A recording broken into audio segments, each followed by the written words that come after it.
Rate হলো, আমি খুব অসহায় মানুষ, আমি কতদিন কিছু খাইনি, আমি বিধবা পাথরের মধ্যে কাম করছি। এই দেখো কত কষ্ট, আমি এই কষ্টটা কোথায় শুবো আমি? ওই পানি হচ্ছে আর দৌড়ি দিয়েছি এক কষ্ট, ওই যে ঘাস কাটে নৌকা ছিল। আমি তো আগে জানলাম আমি এই জায়গায় আসতাম না, এই পরিবেশে আমি থাকতাম না কোনোদিন। আমি আগে যদি জানতাম যে এই পরিবেশে আমি থাকবো, আমি কখনো আসতাম না। তুই এখনই চলে যা। আমার তো মনে করেন যে আমার বুক ফুটে কান বাড়াচ্ছে, আমি কখন চলে যাবো বাড়ি? কি হয়েছে? আমার খালি বুক ফুটে খালি কান বাড়াচ্ছে, আমি কখন বাড়ি যাবো?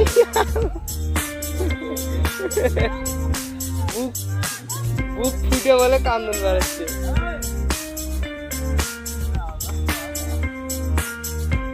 বুক ফুটে কান্দন বাড়াচ্ছে।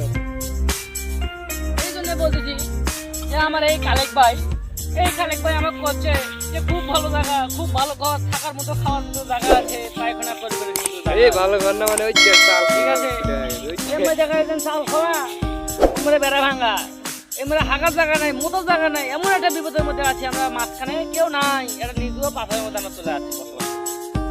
এটা কি ঠিক?